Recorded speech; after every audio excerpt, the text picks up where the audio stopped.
우리 함께 말씀 보도록 하겠습니다. 오늘 우리에게 주신 하나님의 말씀은 누가복음 3장 우리 23절에서 38절. 누가복음 3장 23절에서 38절입니다. 말씀이 너무 길고 이 말씀이 족보여서 여러분들이 읽을 때 너무 힘들 것 같아서 좀 말씀을 줄여서 저희가 봉독하는 것은 23절에서 24절, 우리 36절에서 우리 38절만 우리 같이 봉독하도록 하겠습니다. 우리 주어진 말씀 우리 보시면서 하나님의 말씀 함께 우리 봉독해 올리도록 하겠습니다.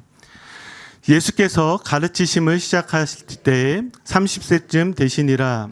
사람들이 아는 대로는 요셉의 아들이니 요셉의 위는 헬리요, 그 위는 맏다시요, 그 위는 레위요, 그 위는 멜기요, 그 위는 얀나요, 그 위는 요셉이요. 36절, 그 위는 가이나니요, 그 위는 아바사시요, 그 위는 셈이요, 그 위는 노아요, 그 위는 레메기요, 그 위는 무드셀라요, 그 위는 에녹이요, 그 위는 야렛이요, 그 위는 마할랄레이요, 그 위는 가이나니요, 그 위는 에노스요, 그 위는 셋이요, 그 위는 아담이요, 그 위는 하나님이시니라. 아멘, 아멘.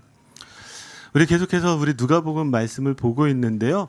좀 우리 말씀에 들어가기 앞서서 여러분들한테 이렇게 좀 질문을 하고 말씀을 시작했으면 좋겠습니다. 혹시 여러분들의 미모의 최고의 전성기 때는 언제이십니까? 여러분들이 생각하실 때 나 정말 이때 아름다웠어. 나 이때 정말 멋있었어. 예, 행여나 또 오해하지 마시고 저는 평생 이쁜 적이 없었는데 예, 잘생긴 적이 없었는데 이렇게 또 생각하시지 마시고요. 한번 여러분 생각해 보세요. 잘 모르신 분들은 저는 제 인생에 언제가 가장 저희 미모가 아름다웠는지를 알고 있습니다. 제가 사진을 보고 그걸 발견했어요. 제가 한번 가장 아름다웠던 시절. 너무 아름답지 않습니까? 안타까운 것은 칼라 사진이 아니라 흑백 사진이라는 거. 그리고 더 안타까운 것은 아기가 상당히 크죠. 돌이 아니라 100일입니다. 어마어마하죠? 제가 사진을 보니까 제 미모의 최고의 전성기가 언제냐면 100일 때예요. 여러분도 혹시 여러분들의 미모에 좀 어려움이 있으신 분들은 100일 사진을 보시면 너무나 아름다울 거예요. 다 인생을 저희가 힘들게 살다 보니까 이렇게 된 거지 여러분들도 아름다운 시절이 있었습니다. 제가 왜 저희 아기 사진을 좀 보여주냐면 문득문득 제가 저희 자녀들을 누군가에게 소개했을 때 특별히 아들이나 저희 딸을 보고 엄마를 닮았다는 이야기를 많이 하지 저를 닮았다는 이야기를 하지 않습니다.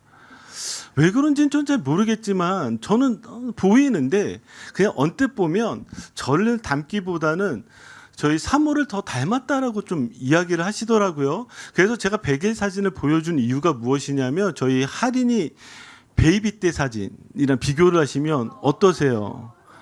이게 바로 유전자의 힘입니다.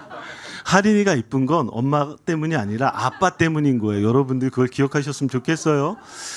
예, 이제 빨리 내려주셔도 돼요. 창피하니까. 제가 지금 사진을 보여드리면서 제가 지금 이렇게 좀 설교를 시작하는 이유가 있는데 저희 이런 말 잘 아시죠? 피는 물보다 진하다. 여러분 동의하시죠? 제가 방금 사진에서 보여드렸듯이 피는요 물보다 진할 수밖에 없습니다. 자, 그런데 이 피보다 더 진한 피를 하나님께서 우리에게 주셨어요. 그 피가 무엇이냐면 예수 그리스도의 피입니다. 저희가 예수 그리스도의 피로요 무엇을 받게 되어졌을까요? 하나님의 자녀로서 하나님의 형상을 가지고 이 땅 가운데 하나님의 족보에 들어가 살게 된 것입니다. 여러분 믿으십니까? 바로 여러분들에게 오늘 이 족보 이야기를 하려고 해요. 여러분 방금 성경을 읽어 나가시면서 이 족보를 읽을 때 여러분 어떤 느낌이 드십니까? 여러분들이 느끼는 그 감정 그대로 설교자도요. 이 족보의 부분을 붙잡을 때 두려움이 먼저 앞섭니다.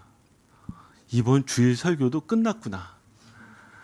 족보를 이걸 어떻게 잘 설명할까 이런 마음이 들곤 합니다. 그런데 여러분들이 특별히 이 누가복음의 족보는 잘 생각해 보셔야 돼요. 잘. 왜 지금 예수님께서 세례를 받으시고 우리 이제 다음 주에 들어가게 되면 예수님께서 시험을 받게 되시는데 이 과정 가운데에서 누가는 지금 이 족보를 기록하고 있느냐라는 거예요. 자, 그러면 이 족보를 기록하고 있는 이유들에 대해서 우리가 답을 찾아가야 되는데, 성경에서 족보가 기록되어졌을 때는 목적이 오직 하나입니다. 그것이 무엇이냐면 하나님의 언약 안에 들어가 있는 사람인지를 확인하는 정체성을 나타내는 거예요. 무엇이라고요? 하나님의 언약 안에 들어가는 사람인지를 나타내는 정체성이요. 그래서 내가 내 핏줄들을 쭉 보면서, 그래, 내가 이렇게 하나님의 언약 안에 들어가 있는 사람이구나, 이거를 나타내는 것이 바로 족보라는 것이죠. 그런데 누가복음은 상당히 독특합니다. 상당히. 여러분 혹시 족보책을 보신 적이 있으신가요? 저는 족보책을 사실 본 적이 없는데요. 제가 본 족보는 성경에 나와 있는 족보입니다. 근데 이 성경의 족보를 보면, 자, 여러분 어떻게 기록되어져 있을까요? 성경의 족보는요, 대다수가 누가 누구를 낳고 누가 누구를 낳고, 그래서 조상서부터 시작해서 그 후손들의 이름이 하나씩 하나씩 하나씩 그렇게 기록되어져 있습니다. 근데 여러분들이 아까 성경을 읽으실 때 뭔가 독특한 점을 발견하셨나요? 한번 보시면 뭐라고 나오냐면, 요셉의 위는 헬리오, 그 위는 마따시오, 그 위는 레위오, 그 위는 멜기오, 그 위는 안나요, 그 위는 요셉이요. 자, 여기 족보에 어떻게 기록되어져 있어요? 누가 누구를 낳고가 아니라 오히려 반대로 예수님으로부터 시작을 해서 그 위로 그 위로 그 위로 이렇게 기록하고 있다는 거예요. 왜 그럴까요? 지금 누가는 여기에서 이 족보를 통해서 지금 우리들에게, 그리고 누가복음을 읽고 있는 그리스도인들에게 이거를 말하고 싶어 하는 것 같아요. 무엇이냐면, 이 족보의 시작이 누군가로서부터 시작되는 것이 아니라 누구로부터 시작되어진다고요? 예수님으로부터 시작된다라는 것을 우리에게 알려주고 싶은 거예요. 이전까지의 모든 족보들은 다 조상이 누구고 누가 누구를 낳고 누가 누구를 낳고 이렇게 시작되어졌지만, 우리가 예수 그리스도를 믿음으로 말미암아 우리의 족보는 이제 더 이상 그 세상의 족보가 아니라 예수 그리스도로부터 시작되는 족보다, 이걸 우리에게 이야기해 주는 것이죠. 그러면 이 족보의 끝은 무엇으로 끝날까요? 누구로 끝날까요? 여러분들의 조상은 누구세요? 아담. 그럼 아담으로 끝나야 되는데, 한번 보세요. 38절. 아담으로 끝나지 않고 누구로 끝나요?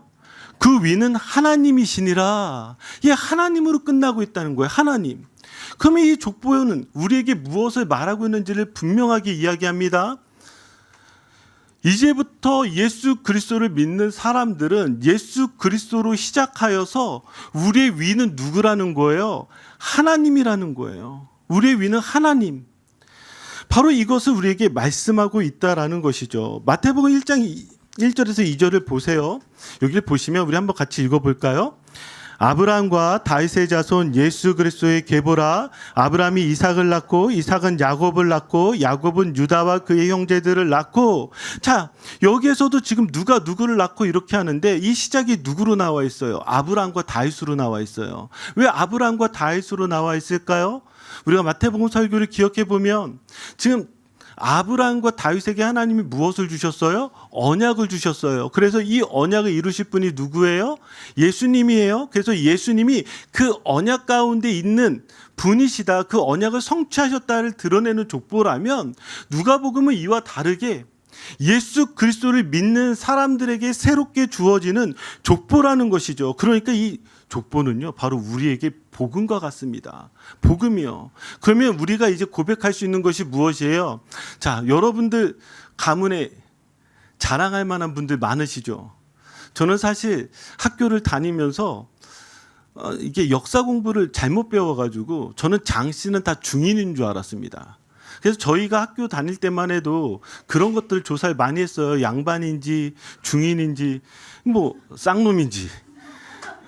근데 이렇게 뭐 김씨, 이씨 많잖아요. 이렇게 왕족의 후예들, 혹은 높은 고관, 뭐 정씨, 뭐 박씨, 뭐 너무 많은데, 장씨 하면 저는 떠오르는 사람이 장보고밖에 없었거든요. 근데 같은 장씨는 아니에요.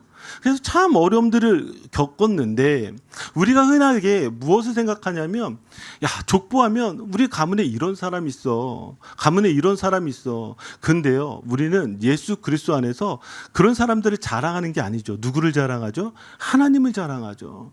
또 오늘 설교 잘못 들어가지고 끝난 다음에 우리 집안 이런 사람이야 이런 거 말씀하지 마시고 여러분들이 하나님을 자랑하셨으면 좋겠습니다. 제가 왜 이 족보에 대한 이야기를 여러분들에게 하냐면 사실은 좀 제가 한국의 그 뉴스들을 좀 읽어나가면서 마음이 아픈 부분이 있는데 그것이 무엇이냐면 청년들이 지금 한국을 살아가고 있는 청년들이 너무나 힘들다는 거예요. 그들이 지금 무엇을 생각하냐면 제가 몇 가지의 통계들을 좀 가지고 왔는데 이렇게 생각을 합니다. 부모의 지원 없이 성공이 불가능하다고 생각을 하는 거예요. 여러분 동의하세요? 그 수저 계급론 아시죠? 부모가 어떤 수저를 주느냐에 따라서 이 아이가 성공할 수 있느냐, 성공할 수 없느냐 그렇게 생각하는 것이죠. 저는 그냥 지나가는 이야기인 줄 알고 이미 지나간 줄 알았지만 뉴스는 여지없이 우리에게 계속해서 이야기를 해주는데 한 통계를 가져왔을 때 2024년도에 한국청소년정책연구원에서 조사를 했는데요. 청년들 18세에서 34세까지를 조사를 했는데 자, 부모의 지원 없이 성공할 수 없다라고 생각하는 사람들이 몇 퍼센트인 줄 아십니까? 77%입니다. 거의 80%가 이들이 한국에서 태어나서 자라가면서 현실 속에서 그렇게 느끼는 거예요. 부모의 지원 없으면 나는 더 이상 성공할 수 없다라고 생각하는 거예요. 그러니까 5명 중에 1명이 그렇게 생각하고 있다는 거예요. 예, 이뿐만이 아니죠. 2025년에 발표된 한국의 사회동향 보고서 통계청에서 조사를 했는데요. 국민 10명 중에 7명은요. 노력해도 사회 경제적 지위가 높아지기 어렵다라고 생각하고 있다는 거예요. 그러니까 지금 한국 사회, 한국에서 자라가고 있는 청년들의 마음이 얼마나 힘들겠습니까? 근데 여러분 미국 사회는 어떠세요? 미국에서 여러분들의 자녀들을 키워가면서 어떤 마음이 드세요? 하나라도 더 잘해줘서 이 아이가 성공하기를 바라는 마음이 있지 않습니까? 그런데 우리가 자칫 잘못하면 우리들의 이런 마음들이 어떻게 흘러가냐면 자녀들에게 그렇게 흘러가게 되는 거예요. 자녀들에게. 어떻게 흘러가게 되냐면 여러분들이 이런 마음 갖지 않으셨으면 좋겠어요. 내가 이 아이를 조금만 더 밀어주면 이 아이가 성공했을 텐데, 성공할 텐데 여러분 이런 마음 갖지 마세요. 이런 마음 갖지 마세요. 저도 목사니까요. 제가 이 플러튼에 와서 깜짝 놀랐습니다. 저는 저희 아이 학원 하나를 보낸 적이 없거든요. 뭐 돈이 없으니까 보낼 수가 없죠. 근데 학원을 못 보내던 제가 이 플러튼에 왔는데 깜짝 놀랐습니다. 와, 한국인 줄 알았어요. 한국이요. 얼마나 자녀들을 학원들을 많이 보내고 사교육들을 많이 시키고 이 아이를 어떻게든 저 아이비리그에 보내기 위해서 얼마나 애를 쓰는지 저는 그런데 이렇게 애를 쓰고 수고하는 것에 대해서 저는 정말 괜찮다라고 정말 생각해요. 그런데 우리가 하나님을 믿는 사람이라면 우리가 지금 이 세상의 족보에 들어가 내가 얼만큼 우리 집안이 돈이 많아, 우리 집안이 얼만큼 학력이 높아, 이걸 자랑하는 우리가 그리스도인이 아니라면, 하나님을 자랑하는 그리스도인이라면 이 아이에게 그렇게 하더라도 무엇이 중요한지를 가르쳐 줘야죠. 너의 성공은 우리 집이 얼만큼 너를 도와줘서가 아니라 하나님이 너를 도와줘야 너가 성공할 수 있어. 그거 가르쳐야 된다고요. 무슨 얘기인지 아시겠어요? 그래야 이 아이가 힘들 때 그거 바라보고 하나님 가운데 기도하면서 지금 있는 힘든 과정들을 이겨나가잖아요. 그렇지 않아요? 여러분들이 언제까지 이 아이들을 다 모든 것을 보살펴 줄 수 있을 거라고 생각하지 마세요. 제가 요즘 저희 첫째 아들이 대학에 들어가면서 많이 놀라는데요. 야, 고등학교 때까지 제가 정말 이 아이가 우러러보는 아빠지 대학 들어가니까요. 이 아이가 저보다 더 똑똑해요. 지가 더 많이 하는 줄 알아요. 갖고 화가 나요. 나 그 정도는 아는데. 제가 무슨 대답을 하면 아이들 뭐 다 이제 챗GPT에 물어보고 제미나이에 물어보고. 아니 나도 아는데 그 정도 내가 이렇게 돼야 돼? 근데 아이들이 얼마나 신기하냐면 정말 대학에 가고 그러면서 부모를 존경하고 사랑하지만 뭐예요? 더 이상 예전 같지 않다고요. 우리 품속에 있을 때나 자녀지 우리 품을 떠나기 시작하면 옛날에 내가 생각하던 자녀가 아니라고요. 제가 여러분들에게 다시 도전하고 싶은 건 뭐냐면 여러분들이 지금 우리가 계속 고백했던 게 무엇이냐면 이 자리에 있는 것이 은혜라고 고백했잖아요. 그죠? 동의하시죠? 은혜죠. 왜 은혜라고 고백해요? 우리의 족보의 맨 위에 누가 계세요? 하나님이 계세요. 그럼 여러분들의 인생을 누가 책임져 주세요? 하나님이 책임져 주세요. 그럼 여러분들이 정말 자녀들을 열심히 서포트하지만 이거 하나 가르쳐 주세요. 너의 족보는 세상의 족보에 있는 것이 아니라 하나님께 있어. 하나님이 너 잘되게 하실 거야. 하나님이 너 붙들어 주실 거야. 그러니까 너 하나님 믿고 자신 있게 공부해. 너 하나님 믿고 자신 있게 살아가. 그렇게 말할 수 있기를 주님의 축복합니다. 저는 누가가 지금 이런 족보를 쓰게 된 영향을 저는 바울에게 받았다라고 생각을 하는데 한번 사도행전 22장 3절을 보시면 지금 누가는 굳이 바울이 뭐라고 이야기를 하고 있는지를 적고 있는데요. 자, 우리 한번 읽어볼까요? 나는 유대인으로 길리기아 다소에서 낳고 이성에서 자라 가말리엘의 문화에서 우리 조상들의 율법의 엄한 교육을 받았고 오늘 너희 모든 사람처럼 하나님께 대하여 열심히 있는 자라. 자, 여기 보세요. 지금 누가는 사도 바울이 어떠한 사람인지를 아주 상세하게 적고 있습니다. 그러면 이 한 절만 보아도 바울이 세상에서 요구하고 있는 그 모든 족보의 조건을 충족했다라는 것을 알 수가 있어요. 출신도 분명했고요. 학문도 분명했고요. 종교적 열심도 분명했습니다. 그러니까 이 땅의 기준, 이 세상의 기준으로 보면 더 이상 위로 올라갈 곳이 없는 사람이에요. 바울 자신도요. 자신을 그렇게 고백했어요. 한번 보세요. 빌립보서 3장 5절 6절 우리 한번 같이 읽어볼까요? 나는 8일 만에 할례를 받고 이스라엘 족속이요 베냐민 지파요 히브리인 중에 히브리인이요 율법으로는 바리새인이요 열심으로는 교회를 박해하고 율법의 의로는 흠이 없는 자라. 이 고백 속에 혈통, 전통, 학문, 도덕성, 열심, 유대 사회가 자랑할 수 있는 그 모든 것을 바울이 지금 나는 이런 사람이야. 나는 이런 사람이야. 그렇게 그가 이야기를 합니다. 그런데 그는요, 여기에서 멈추지 않습니다. 오히려 여기에서 모든 부분을 자기가 자랑하던 그 모든 부분을 이 두 구절로 표현하고 있습니다. 자, 우리 한번 볼까요? 7절 같이 읽겠습니다. 8절. 그러나 무엇이든지 내게 유익하던 것을 내가 그리스도를 위하여 다 해로 여길 뿐더러 또한 모든 것을 해로 여김은 내 주 그리스도 예수를 아는 지식이 가장 고상하기 때문이라. 내가 그를 위하여 모든 것을 잃어버리고 배설물로 여김은 그리스도를 얻고. 그가 지금 무엇이라고 고백하고 있어요? 그가 자랑하던 그 모든 것들이 내 인생을 책임져 줄 거라고 생각했는데 내가 예수 그리스도를 만나고 나니 이 모든 것들이 나를 지킬 수 없다는 걸 알게 된 거예요. 오히려 그가 하나만을 고백하고 있죠. 이 모든 것들을 배설물로 알고 내가 누구를 얻었다고요? 예수 그리스도를 얻었다고요. 예수 그리스도의 족보에 들어가는 사람들의 고백은 무엇이냐? 바로 이런 고백과 같습니다. 내가 세상에 무엇을 가지고 있는지를 자랑하고 우리 집에 돈이 얼마나 있는지 얼마나 내가 잘 나가는지를 자랑하는 것이 아니라 우리 집에 누가 있는 거예요? 하나님이 계신 거예요. 우리 위에 누가 계신 거예요? 하나님이 계신 거예요. 바로 그것을 자랑할 수 있는 저와 여러분들이 되기를 주님의 이름으로 축복합니다. 여러분도 바울과 같이 세상의 족보가 아니라 이 하늘의 족보, 은혜의 족보에 들어가시는 저와 여러분들이 되기를 주님의 이름으로 축복합니다. 자, 이제 누가복음의 족보를 한번 좀 더 자세히 살펴볼 필요가 있는데 이 누가복음의 족보를 읽으면 처음부터 뭔가 좀 의문점이 하나가 생깁니다. 그게 무엇이냐면 23절이에요. 제가 읽어드릴게요. 예수께서 가르치심을 시작할 때에 30세쯤 되시니라. 사람들이 아는 대로 요셉의 아들이니 요셉의 위는 헬리요. 자, 지금 예수님께서 사람들도 다 알다시피 누구의 아들이라고요? 요셉의 아들입니다. 그런데 요셉의 위에 그 이름을 적었는데 그 이름이 무엇이냐면 헬리라는 거예요. 헬리. 헬리요. 이 헬리가 도대체 누구일까요? 마태복음 1장 16절을 한번 좀 비교해서 보시면, 자, 지금 요셉의 아버지가 요셉의 위가 헬리라고 하였는데 마태복음 1장 16절에 이렇게 나옵니다. 야곱이 누구를 낳았다고요? 마리아의 남편 요셉을 낳았습니다. 자, 그러면 지금 요셉의 아버지의 이름은 무엇이에요? 야곱이에요. 그런데 누가복음은 누구라고 이야기하고 있어요? 헨리라고 이야기하고 있습니다. 야곱의 이름을 헬라어로 바꿔도 헨리가 되지 않습니다. 그럼 이 헨리는 전혀 다른 사람이라는 거예요. 그러면 이 헨리는 도대체 누구일까요? 자, 이 헨리는 누구냐면 요셉의 아버지가 아니라 마리아의 아버지입니다. 자, 누구의 아버지라고요? 마리아의 아버지라고요.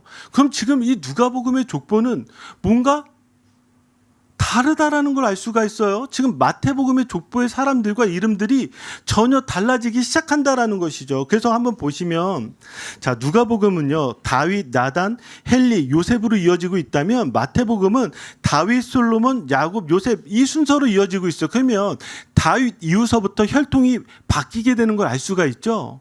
크게는 지금 요셉도 마리아도 누구의 혈통이에요? 다윗의 혈통입니다. 그런데 그 이후에 두 종류로 바뀌어지게 된 거예요. 하나는 솔로몬, 하나는 나단인 것이에요. 그러면 이런 질문이 생기는 거예요. 왜 이렇게 지금 혈통이 바뀌어진 이 두 사람, 이 두 족보를 우리에게 소개하고 있는가, 복음서는. 자, 이걸 알 수 있는 것이요. 자, 나단에 대해서 우리가 좀 알 필요가 있습니다. 나단이요. 자, 누가복음 3장 31절을 보시면 여기에 누가 등장을 하냐면 다윗 앞에 나단이 등장합니다. 그럼 제가 질문해 볼게요. 이 족보에서 이 나단을 아는 게 참 중요한데, 여러분 나단이 누군지 아세요? 들어본 적 있으시죠? 보통 여러분 나단이라는 이름을 우리가 들었을 때 누가 떠오르냐면 다윗을 꾸짖었던 나단 선지자를 생각합니다. 그렇지 않아요? 근데 여기에서 나오는 나단은 그 나단 선지자가 아닙니다. 여기에 나와 있는 나단은 도대체 누구일까? 자, 사무엘하 5장 14절, 역대상 3장 5절에 잘 나와 있는데, 자, 예루살렘에서 그에게 난 자들의 이름이 삼무와 소밥 누구요? 나단입니다. 그리고 나단의 또 다른 형제가 누구요? 솔로몬이에요. 지금 솔로몬의 형제라는 걸 알 수 있어요. 단순하게 솔로몬의 형제일 뿐만이 아니라 역대상 3장 5절을 보니까 다윗이 밧세바를 취해서 얻은 아들이 바로 나단이라는 것을 우리가 알 수가 있습니다. 자, 그럼 다시 아까 나왔던 그 질문이 생기는 거예요. 왜 지금 누가는 아무도 주목하지 않았던 이 나단이라는 사람의 이름을 기록하고 있고 이 나단의 족보를 지금 소개하고 있을까? 제가 그래서 이 나단에 대해서요, 역사적인 기록이라든지 혹은 책이라든지 여러 가지를 다 찾아봤지만 성경을 포함해서 모든 것들이 다 나단에 대해서 침묵하고 있습니다.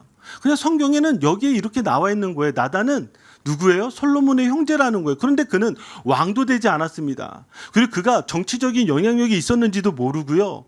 그리고 그가 믿음에서 성공했는지 실패한지도 모릅니다. 그런데 왜 그러면 아무도 주목하지 않는 사람인데 이 나단을 누가복음에서 누가는 소개하고 있을까요? 누가는 지금 이걸 이야기하고 싶은 거예요. 하나님의 언약이 이 땅 가운데 이루어질 때에 세상의 중심이라든지 혹은 능력이 많은 사람이라든지 혹은 유명한 사람이라든지 이런 사람들을 통해서 하나님의 언약이 이루어지는 것이 아니라 성경에서조차 침묵하고 있는, 어쩌면 주변 변두리에 있는 그런 한 사람을 하나님께서는 절대로 버리시지 않고 하나님의 언약을 끝까지 이루어 가신다라는 것을 우리에게 보여주고 계신 거예요. 여러분, 우리의 이 신앙, 우리의 이 믿음 얼마나 지금 우리가 이 땅 가운데 살아가면서 여러분들이 중요한 줄 아십니까? 저는 사실 지난 한 주간 너무 괴로웠어요. 왜 괴로웠냐면 제 인생에 제가 설교적 영향, 그러니까 거의 저한테 멘토죠. 그 분이 박영선 목사님이시거든요. 지난 한 주 내내 박영선 목사님의 뉴스로 인해서 제가 너무 힘들었어요. 너무 괴로웠어요. 저는 정말 마지막까지 박영선 목사님을 두둔하고, 그리고 박영선 목사님의 편을 들었고, 그리고 마지막까지 그분을 믿어드렸지만 결국에 그가 무엇이에요? 그가 자신이 설교했던 내용과 전혀 상관없이 그 돈에 무너지고 그리고 아들의 세습에 무너지는 모습을 보면서 너무 가슴이 아픈 거예요. 너무 가슴이 아프. 근데 제가 기도하는데 제 마음 가운데 그런 마음이 드는 거예요. 여러분 뉴스를 보면 얼마나 교회 목사님들이 많이 무너집니까? 그런데 여러분, 신앙이요, 그렇게 유명한 사람들에 의해서 이것이 이어지는 것일까요? 성경은 그렇게 표현하고 있지 않아요. 성경은요, 누구의 역사들을 기록하고 있냐면 연약한 사람들, 실패한 사람들, 어쩌면 세상에서 주목하고 있지 않은 사람들, 마치 나단과 같은 한 사람 한 사람을 성경 그 이름들을 기록하면서 봐봐, 하나님은 인간의 실패의 역사에서도 하나님의 언약을 이루어지고 있어. 인간의 죄 가운데서도 하나님은 끝까지 은혜를 베푸시고 있어. 도저히 성공할 수 없다라고 생각하는 그 사람의 인생에서 하나님은 반드시 그 언약을 이루고 있어를 보여주고 있는 가장 대표적인 인물이 나단이라는 거예요. 여러분, 우리 교회의 이 신앙의 역사도요, 저를 통해서만 이루어지는 것이 아니라 어쩌면 교회 안에서 주목하고 있지 않은 그 여러분들 한 사람 한 사람을 하나님께서 주목하고 계시고 그 사람 믿음과 헌신을 하나님께서 사용하셔서 이 교회를 세워가시는 거예요. 교회 부흥은요, 저에게만 있는 것이 아니라 여러분들 한 사람 한 사람을 통하여 하나님께서 그 언약을 이루어 가실 때에 반드시 이루어질 줄 믿습니다. 저는 이 부분이 너무나 감동이 되는 거예요. 그런데 다시 아까 던져졌던 질문이 있잖아요. 왜냐하면 하나님이 지금 다윗의 언약을 주셨잖아요. 우리 언약 공부를 하면서 계속 배웠었죠. 한번 보세요. 사무엘하 7장 12절 말씀을 보면 같이 읽어볼까요? 내 수완이 차서 내 조상들과 함께 누울 때 내가 내 몸에서 날 내 씨를 내 뒤에 세워 그의 나라를 견고하게 하리라. 아멘. 자, 하나님께서 다윗에게 약속해 주셨어요. 여기 뭐라고요? 하나님의 나라를 세우실 것인데 너에게서 날 내 씨를 내 뒤에 세워서 그의 나라를 세울 것이라는 거예요. 그러면 여기에는 자, 이 씨는 누구일까요? 자, 뒤를 잇는다라는 말에 우리가 그냥 이 문맥만 보면 누구를 떠오르게 되죠? 다윗 왕을 이었던 왕이 누구예요? 솔로몬 아닙니까? 솔로몬. 그리고 심지어 또 이 마태복음에서는 이 족보들이 쭉 나온단 말이에요. 아니 그러면 이 다윗의 씨는 도대체 누구예요? 예수 그리스도를 우리가 나타낸다는 걸 알고 있죠. 그런데 이 다윗의 씨가요, 솔로몬 왕을 뜻하는 것이 아닌 이유가 있습니다. 그 이유를 제가 좀 말씀드릴게요. 자, 이 솔로몬 왕 이후에 쭉 이 유다 왕조가 이어지는데 제가 한번 질문해 볼게요. 유다 왕조가 끝까지 하나님을 잘 믿었을까요? 잘 믿지 않았을까요? 잘 안 믿었어요. 성경 참 안타깝게 우리들의 현실을 잘 보여주는데 열정적으로 믿다가 식어버린 우리들의 모습처럼 성경도요, 이 유다도요, 하나님을 잘 믿었지만 마지막에 잘 믿지 않았습니다. 그런데 이 마지막 되어졌을 때 여호야긴이라는 왕이 있어요. 그 아빠는 여호야김이고요, 그의 할아버지는 요시야 왕입니다. 요시야 왕 여러분 잘 아시죠? 자, 여호야긴이 왕이 되었는데 이 왕 때에 하나님께서 저주를 내리셨습니다. 너무나 불순종하기 때문에 하나님께서 언약을 깨트리는 저주를 내리시는데 한번 보세요. 예레미야 22장 30절입니다. 우리 같이 읽겠습니다. 여호와께서 이와 같이 말씀하시니라. 이 사람을 자식이 없는 자로 기록하라. 그의 평생에 형통하지 못할 것이라. 이는 그의 자손 중에 형통하여 다윗의 왕위에 앉아 유다를 다스릴 사람이 다시는 없을 것임이라. 아멘. 하나님께서 지금 말씀하셨잖아요. 너희 씨를 내 뒤에 두어 하나님의 나라를 세울 것이다. 그 왕위를 영원하게 할 것이다 말씀하셨는데 지금 예레미야에 이 여호야긴 왕에게 하나님께서 뭐라고 말씀하셨다고요? 지금 저주를 내리시는 거예요. 너의 뒤에 누구도 이 다윗의 왕위에 앉을 사람이 없을 거라고 이야기하는 거예요. 그러면 지금 우리가 알고 있는 상식과 뭔가 충돌이 일어나잖아요. 충돌. 마태복음의 족보를 한번 보세요. 족보를 보시면 마태복음에서 다윗, 솔로몬이 나오고 그 다음에 누가 나와요? 여고냐가 나옵니다. 여고냐가 여호야긴의 이름이에요. 아니 그런데 지금 하나님께서 말씀하셨잖아요. 저 여고냐의 후손 중에 다윗의 왕이 못 오를 것이라고 이야기를 했잖아요. 그러면 이 문제를 어떻게 풀 것인가? 제가 왜 이 문제를 좀 여러분들이 이렇게 길게 설명을 해드리냐면 여기에 하나님께서 복음을 이루어 가시는 아주 세밀한 그 손길을 여러분들이 볼 수가 있기 때문입니다. 이미 답은 알고 있어요. 예수님이 저주받은 혈통일까요? 아니시잖아요. 그래서 성경은 예수님의 탄생을 동정녀 탄생으로 이야기하잖아요. 물론 여러분들이 이렇게만 이해하셔도 좋습니다. 자, 그런데 누가복음에 지금 이 마리아의 족보를 들으면서 우리에게 세 가지의 답을 알려주는데 자, 한번 보세요. 예수님은 요셉의 생물학적 아들이 아닙니다. 자, 여고냐의 피를 물려받지 않았어요. 자, 우리 한번 화면 보여주시면.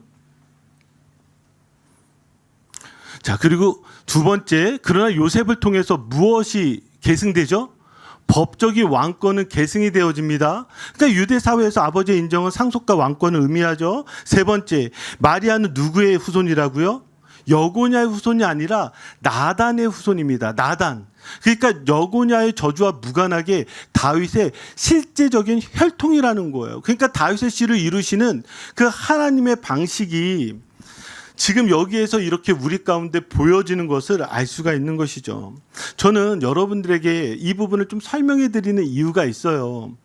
여러분들이 하나님의 이 약속의 족보 가운데 들어갔다라는 것은 마치 어쩌면 세상에서 보았을 때에 야, 너의 인생은 실패한 것 같고 너의 인생은 망한 것 같다라고 이야기한다 할지라도 여러분들이 이 은혜 족보 안에 있으면 어떻게 되어지는 거예요? 하나님이 반드시 그 약속을 이루시잖아요. 여고냐의 계열이 아니라 나단의 계열을 통하여서 하나님은 지금 하나님의 약속을 이루어 가신다는 것입니다. 내가 생각했을 때 이게 정답이라고 생각하지만 하나님은 그 정답을 사용하시는 것이 아니라 하나님이 생각하시는 정답으로 여러분들의 인생을 이끌어 가시는 거예요. 여러분 그거 믿으세요? 여러분들이 은혜 족보 안에서 그 은혜들을 누리시길 바랍니다. 자, 마지막으로 여러분 보셔야 될 부분이 무엇이냐면 누가복음 3장 38절이에요. 저는 이 부분이 누가복음 족보의 정말 절정이자 복음의 정점이라고 저는 믿습니다. 38절 우리 한번 같이 읽어볼까요? 그 위는 에노스요, 그 위는 셋이요, 그 위는 아담이요, 그 위는 하나님이시니라. 아멘. 왜 이 부분이 복음의 정점이냐면 여기에 족보의 끝이 아담으로 끝나지 않았기 때문이에요. 아담으로. 족보의 끝이 누구로 끝났다고요?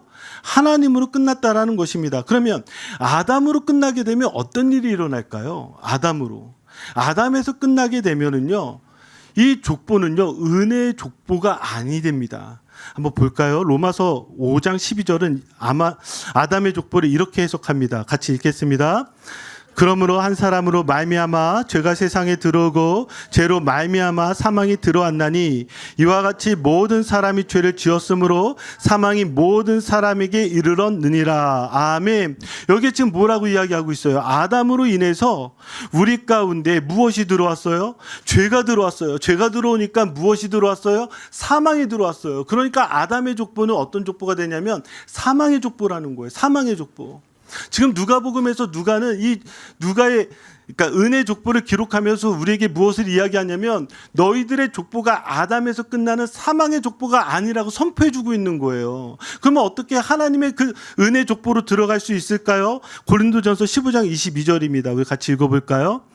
아담 안에서 모든 사람이 죽은 것 같이 그리스도 안에서 모든 사람이 샘을 얻으리라. 아멘. 자, 아담의 족보에서 하나님의 족보, 은혜의 족보가 되는 유일한 방법이 무엇이라고 이야기하고 있어요? 예수 그리스도 안에서예요. 예수 그리스도 안에서. 여러분들이 예수 그리스도를 믿으시니까 예수 그리스도로 시작하는 이 족보가 저 하나님에 이르는 것과 같이 예수 그리스도를 이르지 않으면 우리의 족보는 어디에서 끝나게 되냐면 아담에서 끝나기 마련인 것입니다. 사랑하는 성도 여러분, 저는 이제 말씀을 마무리 지려고 하는데요. 이 누가복음 족보의 마지막 단어가 아담이 아니라 하나님이라는 것을 기억하시기 바랍니다. 그렇다고 한다면 우리는 사람에게서 난 존재가 아니라 하나님께 속한 존재라는 것을 우리에게 선포해주고 있는 거예요. 그러면 우리가 흔히 자신의 삶이 이렇게 정의하기 마련이죠. 어디서 태어났는지, 어떤 가정에서 자랐는지, 무엇에 실패하고 무엇을 이루었는지. 그러나 성경은 말합니다. 이 모든 것 위에 더 중요한 질문이 있다고. 너는 지금 누구 안에 있는가? 너희 위에 누가 계신가를 우리에게 말하고 있는 것입니다. 예수 그리스도 안에 있는 자는요, 족보가 바뀌었습니다. 여러분, 세상의 족보를 자랑하지 마시고 여러분들이 속한 이 은혜의 족보를 자랑하십시오. 여러분들이 위에 하나님이 계신 것을 자랑하십시오. 그래서 성경은 요한복음 1장 13절에 이는 혈통으로나 육정으로나 사람의 뜻으로 나지 아니하고 오직 누구로부터 난 자들이니라? 하나님께로부터 난 자들이니라. 바로 여러분들이 예수 그리스도를 믿을 때에 세상의 족보에서 이렇게 은혜의 족보로 바로 하나님께로부터 난 존재가 되어진 것입니다. 여러분, 여러분들은 우연한 존재가 아닙니다. 실수로 존재하는 인생도 아니고요, 실패로 끝나도록 태어난 사람도 아닙니다. 여러분들의 위는요, 사람이 아니라 하나님이십니다. 여러분들의 인생은 땅의 족보로 규정되지 않습니다. 그래서 오늘 말씀 앞에서 우리의 정체성을 한번 다시 고백하였으면 좋겠는데요. 세 가지를 한번 고백합시다. 제가 먼저 읽고 여러분들이 따라 읽으시기 바랍니다. 나는 아담 안에 있는 자가 아니라 그리스도 안에 있는 자입니다. 여러분, 나는 과거로 정의된 사람이 아니라 하나님의 은혜로 다시 태어난 사람입니다.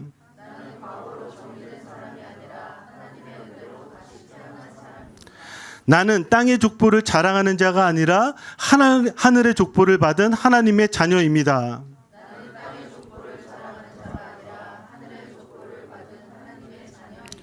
아멘. 자, 이제 같이 기도할까요?